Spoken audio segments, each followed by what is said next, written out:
A very good morning to you. Thank you so much for watching UBC TV.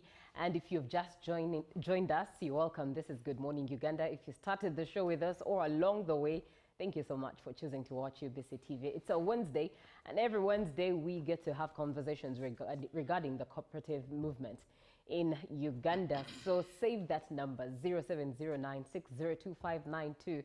To be a part of the conversation, especially if you are interested in matters mining. My name is Julie F. Nantaba, and we are looking at providing structured mining platforms for miners and actors through the cooperative vehicle.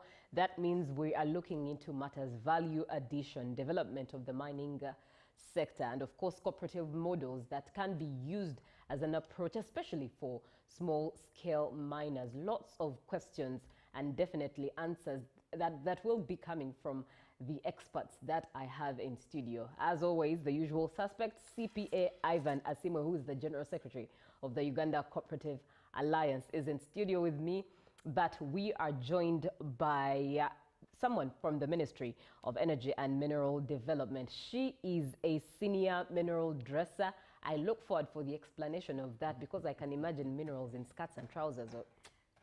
Wonder how it makes sense, but because she's an expert, she's definitely explaining that term to us, and that is Mrs. Naomi Nangoku Mumoita, who is from the Ministry of Energy and Mineral Development, and she is the senior mineral dresser. Be a part of the show. Join in. Good morning. Good morning, CPA.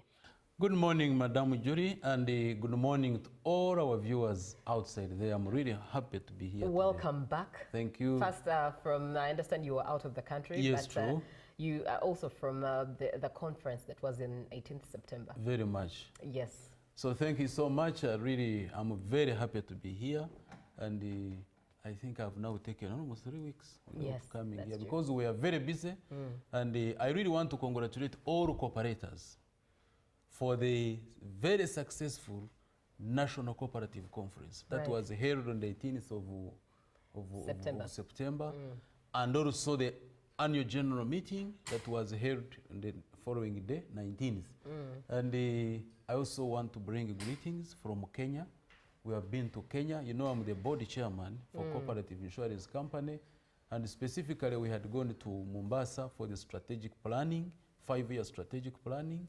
And we had a very big team from Uganda, Kenya, Malawi, and Southern Sudan. Right. And because CICs for cooperatives, and literally we discussed a lot regarding the cooperative movement, because you know Kenya is very strong in cooperatives.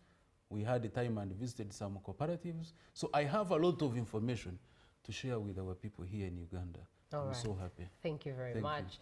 Good morning, Mrs. Naomi Nangoku Mumoita. Good morning, Julie. It's an honor to have you on the show today. It's a great pleasure for me to be here with you today. Yes, indeed. And I'm starting with you being the senior dresser, mineral dresser. This title can make you think about gold in a skirt, or diamonds in trousers, or copper in whatever cloth. But what exactly does mineral dressing mean? Oh, thank you so much, Julie. Good morning, our viewers. It's a pleasure to be here. Mineral dressing, like Julie, you know, is trying to imagine if minerals can be in dresses, skirts, I don't know, in tops, in capes.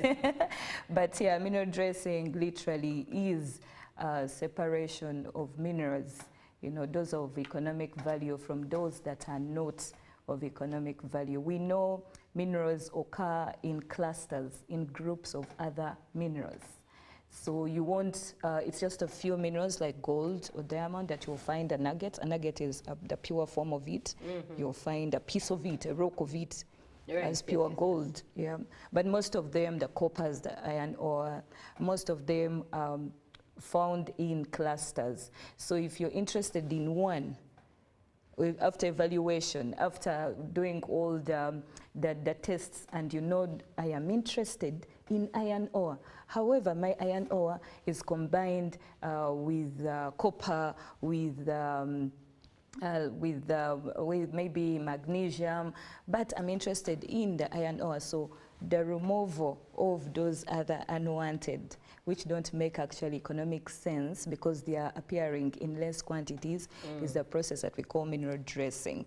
Interesting. Yes. I think that involves the heating. You hear conversations of, when that motivational speakers are telling us that we are valuable. They'll tell you that for gold to have value, it has to go through some form of heat.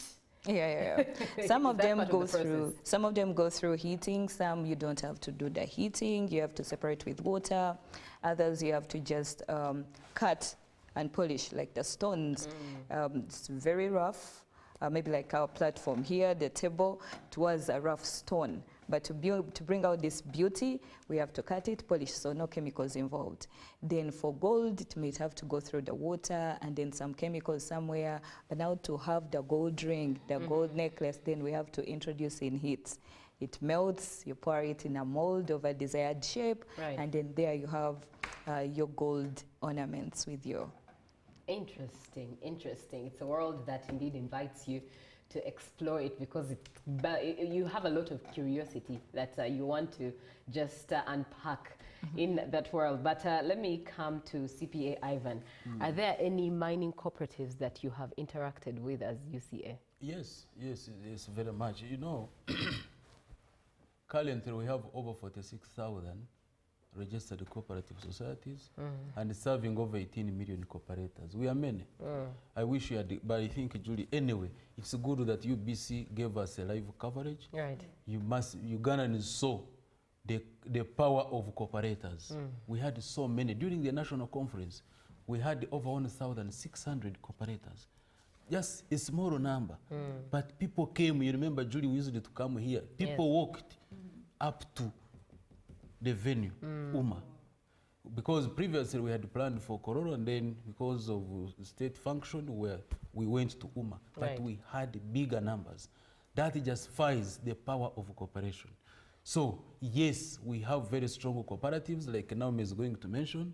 We have so many cooperatives in mining, they are in finance, those are circles. We have energy, we have health, transport, agriculture, name them. So they are in all sectors of the economy. And I really want to thank the ministry where Naomi works for really looking at the ideology of cooperatives.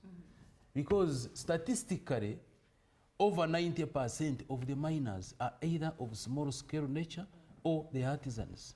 And the sector employs over 60% of Ugandans. And if you have to look at it in terms of contribution to GDP, almost close to 2%. So this is a very big sector. It's not something very small. So how do you bring together these small holders such that, one, because they have challenges by themselves. First of all, talk about access to finance. As individuals, Ivan will run very fast. I get my gold, I run with it. Then Naomi will also do the same. Then Julie will also do the same. Right. But you remember, we don't have money. So how do we come together and then access financing is very critical. Then again, when Ivan is running with his 1 gram of gold, Naomi is running with 5 grams, then the middlemen take advantage of us. Instead of giving me 1 million, they give me 50,000. Because I am not even aware, I don't know what is in the market. But when we come together, it means that we can access better markets and make more money. This is a call to all Ugandans. For those miners who are not in cooperatives, who are not in groups, then you know that from today, you are being exploited. Right. You better wake up so that you make money. Then talk about access to market is very critical. Then access to information. They don't have information completely. Geological data. People don't have information. So you find there is something here, but you don't know. But when you come together in a group, in a cooperative model, you are able to get data so that data will help you for planning purposes. Right. You get me? Talk about processing. Like she's more technical in that as a mineral dresser. Now, there is a need for processing, but some people will just get it the way they have got it, and then they just donate it to some people. Right. So people will process it and get more money. You remain poor. So what is the solution? Come together. Buy the necessary equipment. They are also lacking technology. Some of them are still using these hand hoes. You find that, you hear that at one time, I think there was a case in Mubende where some people were buried because they don't have technology. They are just using rudimentary tools. But yet we are in a modern era. Very true indeed. So all that can be solved by using the cooperative model. And now, Meridi, thank you so much for coming here. Because most, you know, Julie. Yes. Whenever you talk about cooperatives, most people just think of coffee, farming, and cotton. Very fast. Right. Even if you have not mentioned cotton, coffee. That's the mindset. Some people are not yet aware that cooperatives are in mining. So how do we take advantage? Uganda is endowed. Indeed. We have a lot of minerals. Indeed. How do we take advantage of these small holders? Right. And then we make money through cooperatives. Now that brings me to throw the ball back to you, Naomi, and there's 3 questions coming in for you all at once. Hopefully you're able to engage them. 2 from me and 1 I am representing a viewer who just texted in. And let me start with the viewer's question, who is watching us from Netherlands. He says, good morning UBC, this is Leo Brazen from Netherlands, Brooklyn. Can they enlighten us on Ugandan minerals to the outside market? What is exported more? This definitely is for you, Naomi. And please maybe first answer it and then I can come in. Okay. Just like CPI Ivan has mentioned, Uganda is so endowed with minerals. Everywhere, every part of Uganda has minerals. If we start from the central region, there are so many minerals. Central region, we have the Mubende, we have the Wakiso. We've heard of Mubende, the gold mining. Then you go to Wakiso, where we have all these beautiful stones that can be used for dimension stones, for tabletops and different things. When you go to the eastern, we have the rare earth elements that are being exploited. That Trump is looking for so much. You should come to Uganda. But of course, he'll have to because Uganda is second after China, so he needs to come to Uganda. And you know, then we have again more gold in Busia, Namayengo, the limestone in Tororo. I can take you through the whole journey, you know, until we return to Central Region. If you go, as you proceed now to the Karamoja region, on your way we have the Pozorana materials that are used for cement production. When you proceed up, we have recently we concluded an aerial survey for the Karamoja region, where we have great resources that have been quantified, or you know, from the aerial survey. At least we have now known places that there is nickel, there is copper, we have precious metals, we have the rubies in Uganda, but when you're about them, we have the rubies, the precious gemstones, we have many of them. As you go up to Moroto, we have the gold. As we cross, we are crossing. Where most do we find jasper? It's a precious stone. Yeah, the precious stones mostly are found in Amdat, at Karamoja region. Wow. Is really well endowed with precious stones. So with all these minerals that we have, which one is exported the most? Any mineral can be exported. Right. Why I'm saying any mineral can be exported is recently with the new Mining and Minerals Act 2022, we have a ban on export of unprocessed minerals. So there is a promotion for mineral value addition in Uganda. It gets back to the dressing of minerals. Yes. The mineral value addition. Value has to be added to our minerals, just like Ivan mentioned. If we don't add value to the minerals and we just give them away, then the people on the other side get more value after, more money from the same commodity that you sent, and then they will bring it back to us and sell it to us at a higher cost. In fact, now you're starting to spill into the question that I wanted to ask, but really what I wanted to get clarity of is what is the ministry's current strategy for organizing small-scale and artisanal miners into who are in informal structures, to organize them into formal structures? But at that, does the ministry view cooperatives as a tool for organizing, you know, the mining sector altogether? Most definitely, because this year we had artisanal regulations. Now we know that most of the mining in Uganda is done by artisanals, the small men using little tools. You'll find them all over the country. So government went ahead with the new Mining Act that I mentioned of 2022, and from that we formulated the artisanal regulations, where we are focusing on regulating the artisanal activities. And firstly, by formalizing them, that's where the cooperatives come in. If they come together, the business will be much easier for them. Many times people think and view mining as a very expensive venture. I can't get a license, it's too expensive. But if you come together, the artisanals, I think the minimum number is 30 people. Yes, 30 people in a cooperative. If they come together, they are able to collect that money. And it's, by the way, not a lot. You can go on our website and see all the information is up there. And they come together, they are able to formalize their activities. They are able to get a license. Firstly, if they are registered as a cooperative, then they're able to get a license, they're able to access financing, they're able to access technology.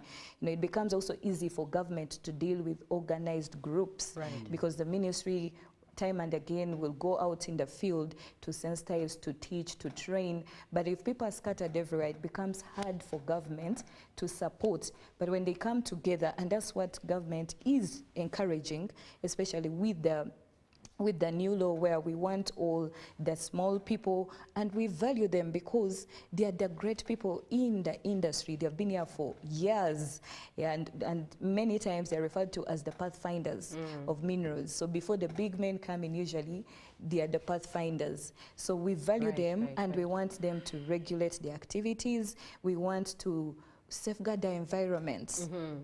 Because as individuals, one will dig here, a pit, leave it, run to another place, because they don't care. No one is watching me. No one is coming to remind me of my obligations. But if they are organized, then they will know, oh, as we're extracting, we have also a responsibility to keep the environment. They'll be able to take care of all those pits. So government, in addition as well, has had several initiatives with different development partners. We have GIZ on board, we have UNDP on board, we have Planet Gold on board that are helping us to reach the different areas to formalize these artisanals tools. Some of them have been incentivized by providing them with the bylaws, training them, you know, to fill in all those forms. And also we work closely with Ministry of Trade, Industry and Cooperatives to help us, you know, train them in how do you make, you know, those forms, how do I feel, and the whole process of creating to get the cooperative registered. So we are working together with different partners or with different ministries like Ministry of Trade to ensure that these miners are clustered, they are grouped, they are known. Yeah, the country can benefit from their operations that they are doing. Otherwise, if one person picks, you know, maybe 10 grams of gold, no one will know. Yes, true. No one will know where it ended up. That's why now we have, you know, scammers infiltrating our country. They're coming in from everywhere. They're scamming the, you know, our artisanal miners. First of all, they don't know the prices. You know, they have no idea of the price, the value of the commodity. So all they want is, can I get money to buy food at home? And that's it. Let's wait for tomorrow. And also, government is having an initiative that we recently, last week, was sensitizing to the general public about the mineral markets and the buying centers. Now, with the mineral markets, a mineral market is a business hub.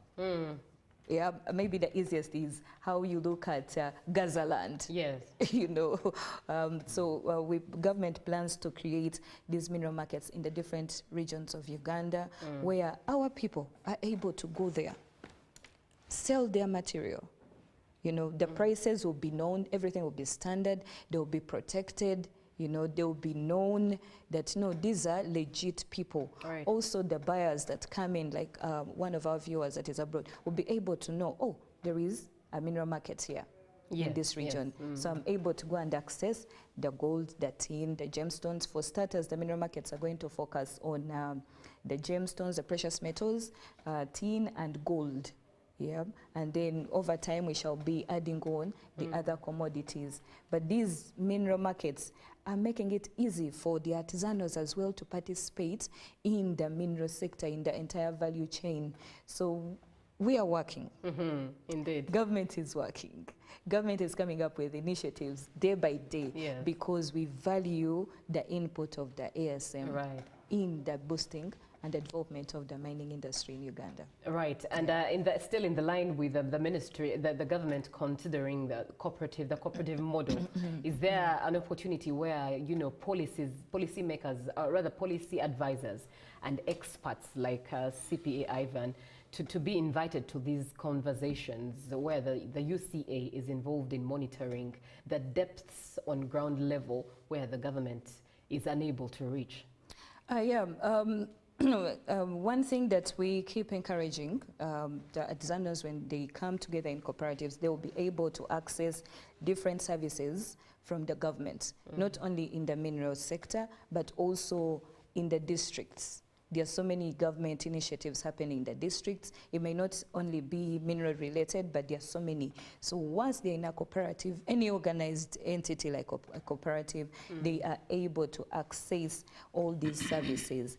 I know we've invited Cooperative Alliance in one of the meetings that we had last year to hear from them. And I know we are going to keep engaging with them to see that they support, because it's under their dockets, you know. Our mandate is to encourage the people to incentivize as much as we can together with our development partners.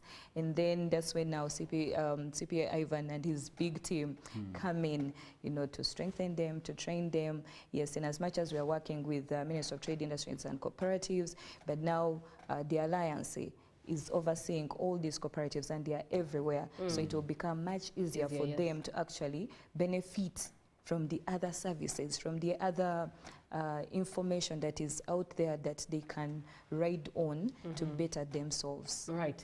Let me engage a couple of the comments coming through. Good morning, Uganda. I want to thank CPA Ivan and the team in studio. Yes, we have so many mining cooperatives in Karamoja, especially ABIM, that we registered. But I want to encourage UCA to find another opportunity so that we again embark on more trainings of these cooperatives and others. Thank you. This is Ogwang David Cosmos, Commercial Officer, ABIM DLG. Thank you, Mr. Cosmos, for being on the show. Thank you, Ivan, and the ladies for educating Ugandans on cooperatives for artisan miners. In Mityana Municipal Council, there's one I will train given this kind of information. Who are some of the development partners in building stone mining that I can attach to our minerals here?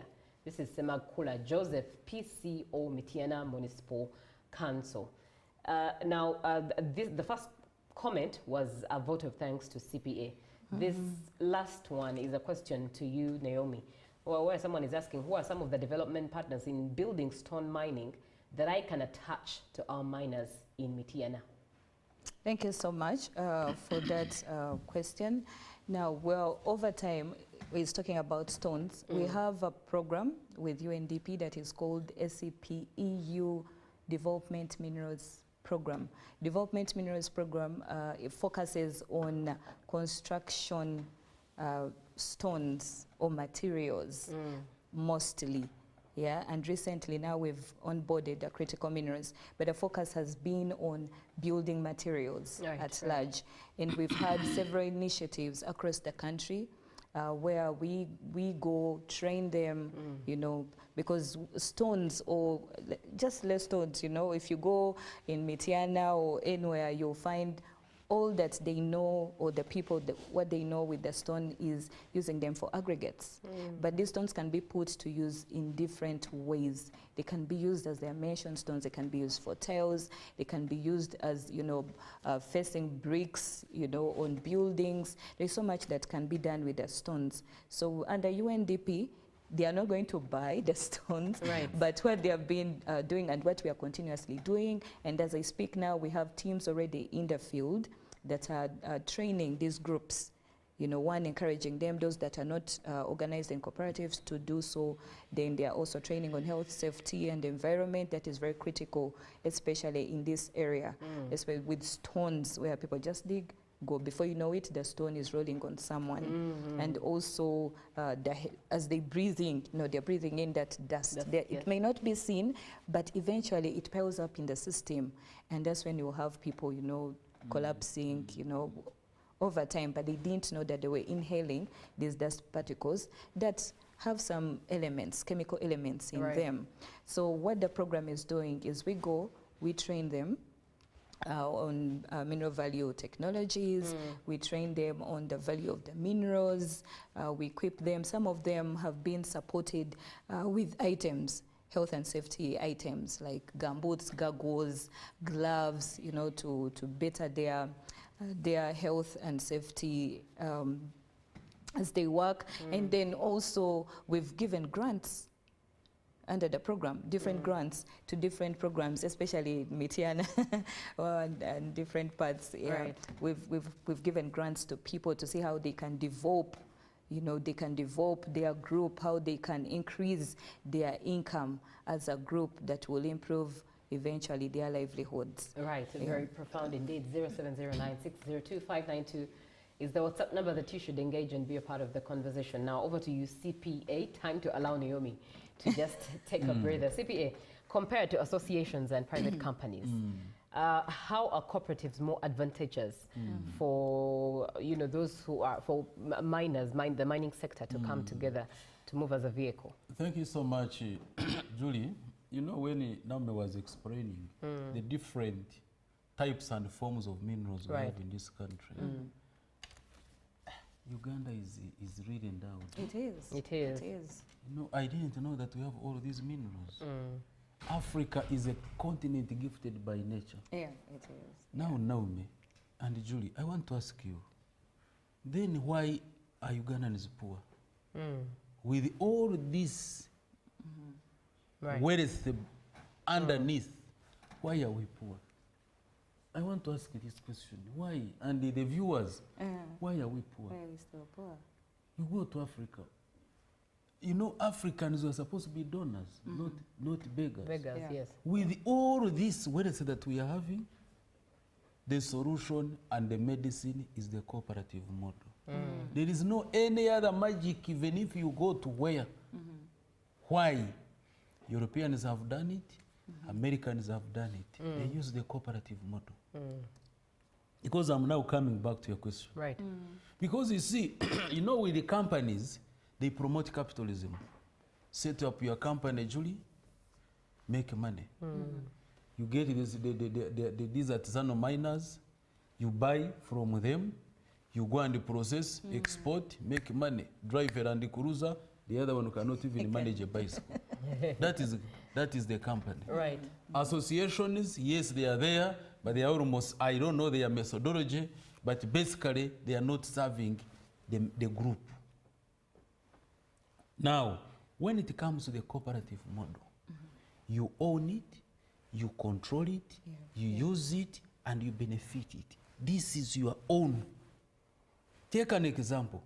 If the miners, all this, let's say the gold miners in the country, came together and formed primary societies that later form a union, assuming it is Uganda Gold Miners Cooperative Union, they have the capacity to deploy the best technology. They have the capacity to even form a bank themselves, because gold is precious, it's money. They have the capacity to conduct trainings, like David has been asking about trainings. They have so many cooperatives. So they have the muscle, the financial muscle, to do whatever they want, such that instead of exporting a raw product, we process everything here and we make money here. That is what the ministry is looking at. Yes. Why should we continue? You just look at a miner. The other day I was looking at a certain clip. Someone is here mining gold with torn trousers. No, it was not even, you can't even say it is a trouser, because in the front you don't know, is it blue, is it green, whichever color. Behind you see things are outside. In the sides, that is now the picture of a miner. Then you go the other side, look at the picture of the buyer. The buyer is in a different world. Look at the picture of the... So Now I was comparing the two. This is a miner, this is a buyer. Who is supposed to have more money? Who is supposed to control who? Because as long as you are together, you control the market. You can dictate and say, 1 gram must be this, period. You are finished. But as long as you are working individually, these buyers will take advantage of you and they make more money and you remain poor. So that is the beauty with the cooperatives. Access to finance, very clear. Now, the UCA model is called the integrated cooperative model. Whereby, like now, if these artisans, let's say in Mubende, they have their cooperatives of the miners, we now support them to have a circle. Such that you don't need a guarantor, you don't need security, because your security and the guarantor is the mineral that you have. So, very fast, like today as you are here, you need money. You go to the circle, no security, nothing. They give you money because they know at the end of the day, you'll get gold. And then that is access to finance. Training is very easy. For us as UCA and even the ministry, it is very expensive to go and meet individuals. But it is very easy for them to be in a group and then we train them. Give them the best technology. Give them everything. You get me? Government support. This government has so many programs, like she has mentioned. So many programs. But people are scattered. So how do you bring them together? It is even very cost effective if you are managing people in a cooperative model.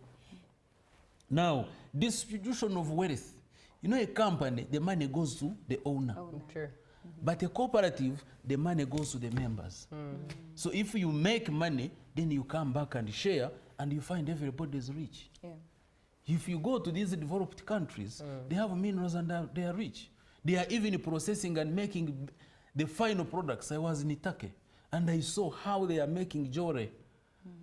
Very expensive from these minerals. They do the mining up to the final product, and they are making a lot of money. But for us here, because we are not in the cooperatives, then we are being exploited and we are exporting. Quality control is very critical in a cooperative model because they have policies. The beauty with the cooperatives, they have their own policies. A policy on quality, policy on mining, policy on environment, policy. So everything will be sorted. Like she has mentioned, something very critical in environment. If we don't control this, where are we heading? You'll find pits everywhere. Indeed. And so the cooperative model is the best for the miners, and I'm very happy. I really want to thank the ministry. I want to thank the partners, GIZ and UNDP. You know, UNDP has not only looked at this in the cooperatives. It is UNDP working with the government and UCA that supported the establishment of the village banks in 1990s that later became savings and credit cooperative organizations. So we give them credit. So they have been into this, and with their tested experience, working with UC and the ministry, I want to tell you, Julie, in the next few years, we shall have miners here with very strong cooperatives processing minerals and getting money. All right. Thank you very much, CPA Ivan Asimwe. He is the General Secretary of the Uganda Cooperative Alliance. And you did talk about the environment. My next question is definitely in line with the environment, but let me first read this comment coming through from a viewer. These people should first educate the communities where mining is taking place, especially on the contributions of mining to Uganda's development. This is Elliot in Trinity, Bwebaja. What do you have to say to Elliot, Naomi? Government is actually, like I said, government is doing so many things. It's very busy, especially to see that these minerals benefit the Ugandans, benefit the country, that everyone, as long as the Ugandans are able to benefit, and then also eventually it benefits our neighbors and the world at large. One, as a ministry, we have inspection units. You know, we have the inspectors, we have regional inspectors, we have regional offices, and one of their key role is sensitizing the people, reaching out to the people. You know, when they are in their region, they are able to reach to the different mining groups, mining areas, where they are able to tell the people, if they find you doing something that is not right, they will tell you, you know what, this is how to mine. You know, so they train them or teach them the best mining practices. They train them how to conserve the environment. They train them about adding value adding value. The fact that we have a policy on not exporting unprocessed minerals. So government is so interested and so focused in value addition within the country. So it's one of the things that also government is doing. And in so doing, the people are enlightened of, before we used to export concentrates. Yeah, let me give an example of the copper. Many years ago, we used to export the concentrates. But now if we are able to process it until we have the wire itself, imagine how many jobs will be created within the country. And then the income that will come once we sell the wire itself, the copper wire, and not the concentrate, that is unfinished product. Right. So government is really sensitizing, training people in different programs.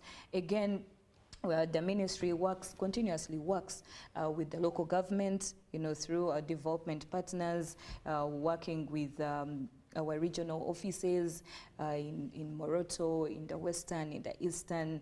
Here at the Central, we have the ministry offices that is overseeing the Central region. So we have the country, clustered in groups so that we are able to reach the different places. We may not have reached every single person, but we are on the move. You're on the way. And we are progressing and working. All right. Now, let's go back a bit to environment. How does the ministry ensure that mineral processing and addressing, indeed, adhere to the environmental safety standards, especially under the vehicle of cooperative movement? Because this is what our focus is on. How exactly do you think does the cooperative movement and the umbrella aid the government in preserving the environment whilst addressing minerals, whilst doing all this mineral processing and value addition until the final product is exported? Yes. For starters, if someone is going to extract a mineral, you are required to produce an environment impact assessment report, what is commonly called the NEMA certificate. That is easily understood if I call it the NEMA certificate. It is a requirement for you to be granted an extraction or processing or smelting license. Without it, you cannot go to the next stage. So that is one of the ways that government is enforcing the environment safeguards. One, you need that NEMA certificate. So you will work with NEMA, they will come, study your place, study what you're going to do with the different technical experts with our ministry to say, no, this process that you're going to carry out will affect the environment this way. There will be spillage, there will be pollution, or there will be noise. So they work together to come up with solutions such that as they are working, as they're extracting, as they're processing, as they're smelting, as they're addressing the minerals, all those things have been in control. They are put structures in place to ensure that they are condensed. All the things that would affect the environment have been taken care of. So with the cooperatives, as they come together, one thing that CPI Ivan has mentioned is there is continuous training among themselves. So they will know, let's plant trees. We need to plant trees around. We need shade for starters. We need the trees also to help us, excuse me, to trap the dust. Before it all goes in the air, the trees are there to help us, trap the dust. We're like, no, we need to close or backfill this because they are together, they are working together, they know each other. That's the beauty of cooperatives. They know each other, so they are able to speak the same language.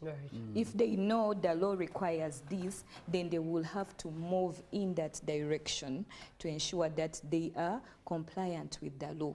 So that's the beauty with the I think it also breeds a high accountability. Because when you're alone, you might do things or not do them. But in a group, ideally, there's that one person who's leading that team, and the whole team is looking at you, asking all the questions that need adherence in regards to government. And maybe, Julie, what I need to add here, as we begin to close, when we are discussing this, even the miners themselves, so all the value chain actors, the miners, the processors, the buyers, all of them, they should be very happy with the cooperative model. Let me tell you why. If, let's say, I'm a processor, and I need, let's say, 1 ton of, for example, iron ore, it is very hard to get it when I'm dealing with the artisanal miners. And it's very expensive. But if these people are in a group, then it is very easy for me to get whichever quality and even quantity that I need. So this is sometimes when you talk about cooperatives, then some other people start saying now, aren't we out of the equation? That is what people would ask. No, this brings together everybody in the equation. That is how Europe has developed. Right. America has developed because they are using the cooperative model at grassroots and then it feeds into the system. That is much better. So as we come to the end, I am sitting here and asking myself, Julie, by the time we go to heaven and God asks us, I gave you all these minerals in Uganda. Why did you die poor? What answer will you give to the Almighty? Surely. The listeners and the viewers, this is the question. That is a stellar moment for you, and a closing remark from Ivan. And I'll come to you, Naomi. What would be your parting shot? We encourage everyone, all our viewers, to participate in the mineral sector. You can come in as a buyer, a trader, a processor. You can come in as a technical expert in your field, as a consultant. So everyone is so welcome in the mineral sector. Government is here to ensure that we extract and use our minerals for the socio-economic development of Uganda in a safe way. So to all our miners out there, let's formalize. Let's formalize. When we formalize our activities, we are able to attract more investment. We are able to give confidence to the investors that come in. They won't think they're going to find scammers. But when we are formalized, we are known, we are registered. It boosts also the position or the image of our country that we are regulated, we are here, and we are working in a safe environment. Right. Thank you so much. Very well, thank you. Ivan, in a minute. Yeah, thank you so much. I want to call upon all the miners in this country. Let's embrace the cooperative model. It is the best model for us all. I want to request the government, let's see how to support these cooperatives. Let's put more money in the ministry of minerals and energy. Let's have more money, bigger budget, because this is money. Right. Money will come in. Let's support formalization of these small scale miners, because once they are formalized, even URA will get more money because these people are working in a formal structure. Then let's embark on a training and community mobilization. I don't want to blame Ugandans because they are not knowledgeable. So how do we impart all these skills and knowledge? It is through continuous capacity building. Right. I want to thank UBC for this opportunity. I want to thank Nauma and your team and the entire ministry. And I want to thank UCA for always being here. Thank you. Yes, indeed. That brings us to the end of this conversation. I, for one, look forward to another conversation with the mining industry and UCA here at the same table like it has been today, because there's a lot to unpack and time is just never enough, but I look forward for that other opportunity. We've been having a conversation on providing structured mining platforms for miners and other actors through the cooperative vehicle, and my guests have been CPA Ivan Asimwe, General Secretary of the UCA, Uganda Cooperative Alliance, and Mrs. Naomi Nangoku Mumoita, who is the Senior Mineral Dresser at the Ministry of Energy and Mineral Development. Thank you so much for being on the show. Up next is Ruben with sports. Good morning.